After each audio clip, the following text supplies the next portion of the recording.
Hi, it's me, your introvert na nanay, creating more videos for more memories. And ganap nga ito last week. Pagkatapos nga ni Dading maglinis ng paguan, ay naisipan niyang pagupitan itong si Sarah. Tingnan niyo naman itong bata na to na sanay sumakay sa motor palibasa, madalas maisama kapag umaalis kami. Habang pinapagupitan nga ni Daddy itong si Sarah, ay niratsyada ko naman ang pagsasalang ng labahin namin. Sinamantala ko na nga rin habang natutulog itong si Esanggi para makapagbanlaw at makapagsampay na nga rin kami ng mas maaga. Fast forward, kinabukasan nga ay nagkukulitan itong mag-aama ko. Isinukat na nga rin ni Esang itong binigay sa kanyang Crocs ng kanyang Lola Magda. Anyways, thank you po sa bagong slipper ni Esang. Tungang bunso ko ay napakataray. Tingnan nyo naman, nilalambing lang ng kuya niya ay naiinis pa. Huwag nyo na nga lang ulit pansinin yung mga tupiin ko sa likod kapag talaga weekend sandamakmak ang tinutupi ko. Lingguhan nga kasi kami kung maglaba kaya ganyan kadami kapag tinanggal na sa hanger. Yan nga yung eksena nilang mag-aama habang naliligo ako. Yes, maaga akong naligo today kasi nga mamamalansya ko. Alam niyo na, takot mapasma ang ante nyo.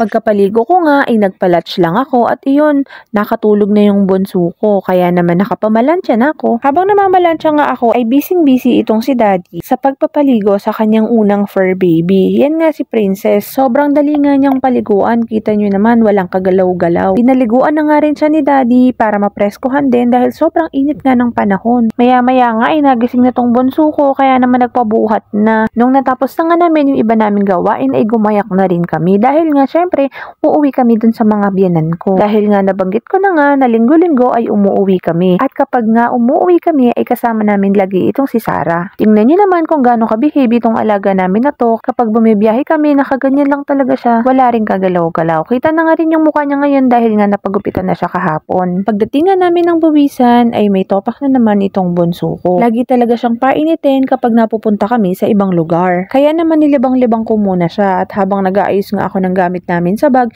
ito at nakita niya yung alcohol namin.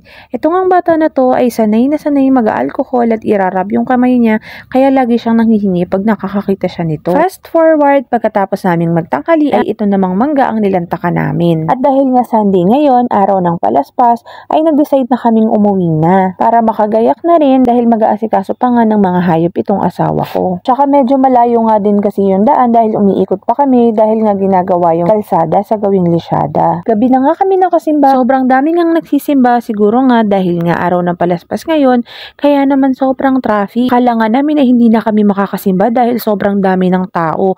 Hindi rin kasi nagpapapasok ng sasakyan sa loob ng simbahan. Pero dahil natyaga nga namin nung pangalawang ikot namin ay naswertehan namin yung parking. Buti na lang talaga nakahanap kami ng parking at nakasimba kami.